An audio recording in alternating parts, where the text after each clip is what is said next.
بعد از ویدیوهای زیاد امروز بالاخره اومدم براتون بخورم. ولی چه خوردنی توی جنگل، اونم پیتزا. چه پیتزایی؟ ارزون ترین پیتزای آمول و گرون ترین پیتزای آمول. گرون ترین پیتزای واقعا انقدر میارزه واسه یه پیتزا انقدر هزینه بشه. که دیگه نمیتونیم بگیم میارزه یا نه. ببینیم زنده میمونیم یا نه. آفرین. اول بریم پیتزا ارزونه رو بگیریم. بریم پیتزا ارزونه رو بگیریم. بعد میایم سراغ گرون. ما الان اومدیم ارزون ترین فست فود آمول یه پیتزا بگیریم و قیمتش هم بهتون نشون میدیم. یه پیتزا یه نفره بگیریم. اومدی؟ آره پیتزا آماده است. حالا ارزون ترین پیتزا رو گرفتیم به قیمت 100,000 تومان و بریم واسه گرونترین پیتزا. خب ما که ارزون ترین پیتزای آمول گرفتیم، به رخ کار و لیبل کار من از 10 8 نمیدم، 5 میدم. بازش نمیکنم. ببین اول گرونه رو میگیریم با هم باز میکنیم. پیتزا رو باز نکرده باید 2 تا امتیاز بهش بدیم. این پیتزا رو ما به ارزش 100,000 تومان گرفتیم. 100 خیلی خوبه. 100 تومان. بوی کارتون میده، بوی پیتزا نمیده.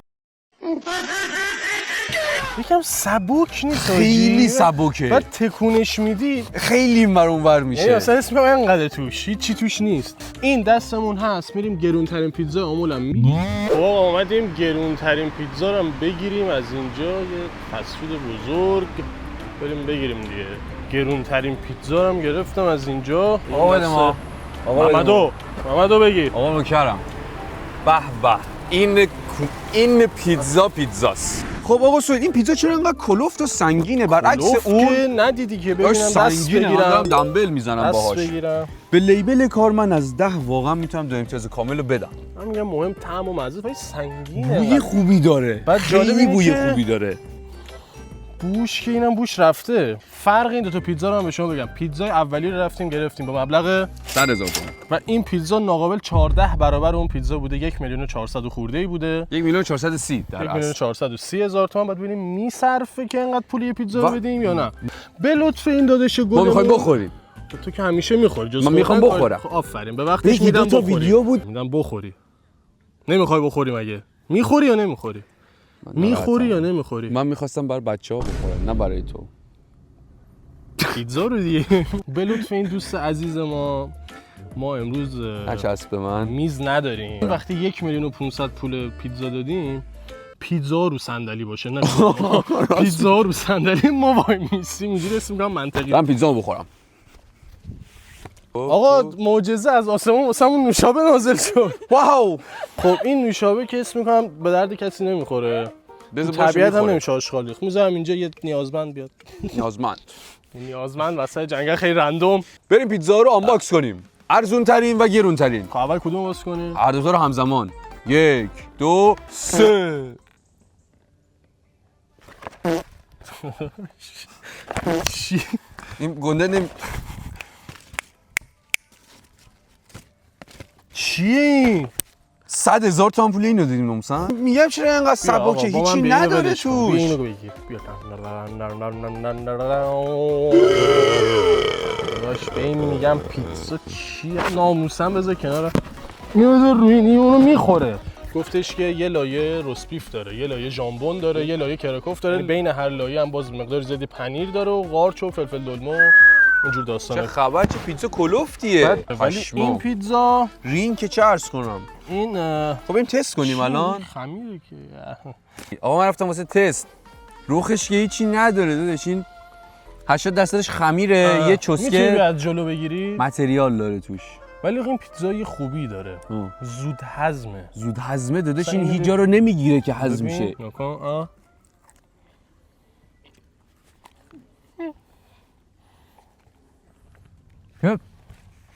آویشنه فقط حاجی. خمیر، آویشن، یه مقدار پنیر، هیچ چیز دیگه نداره. خب اون خوشمزه ترین بخشش هم سسشه. من بدون سس خوردم. ببین پیتزای کوچیک از نظر من باید 2 لایه کرد. خب 100 تومن پول دادی. آیا این پیتزا 100,000 تومان میارزه؟ نمیارزه. اسکی از کمان رفت. من میگم میارزه. من 100 تومن پول دادی. آره دیگه 100,000 تومان پول دادی. چرا متوجه این داستان نیست که فقط 100,000 تومان پول دادیم؟ من میگم 100,000 تومان میارزه. مثلا تو خودت رو فرض کن توی یه روز خیلی سختی، یه حال بدی داری، بعد خیلی گرسنه، پولم زیاد همراهت نداری، فقط فقط یکم زود تموم میشه. خب اگه راستش بخوای 100,000 تومان نمیارزه. به چه لاش علت؟ 100,000 تومان هم میتونم متریالشو بگیرم توی خونه سوسیس تخم مرغ ردیف واسه درست کنم. یه بار من و استاد رفته بودیم جنگل، ویدیو هم گرفتیم. تخم مرغ هم یادمون رفت بگیریم با سوسیس. چقدر شده بود؟ 800,000 تومان. میارزه آقا. خب اوکی از 10 بهش چند میدی؟ 1. آفرین. 2 چرا 2 یا 3 دو برای زیاد 3 2 یا 3 چرا؟ 2 امتیاز واسه سسش. سوسی که کنارش داشت. 1 واسه خود پیتزا. تو رفت مرد چرا قهر کرد آقا قهر کرد برو اون پیتزا گنده خوشمزه‌مونو بیار الان زود نیست. بذار یه کمی ببینیم وقتی 100,000 تومان پول یه پیتزا رو دادیم چند دقیقه ما نگه می‌داره ببین نه چقدر طول میشه تا سال بشیم.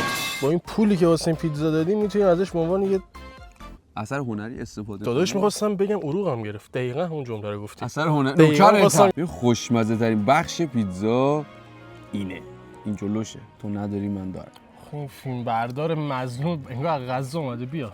چقدر بومبه بذار گاز بزنی اول. چقدر خوبه.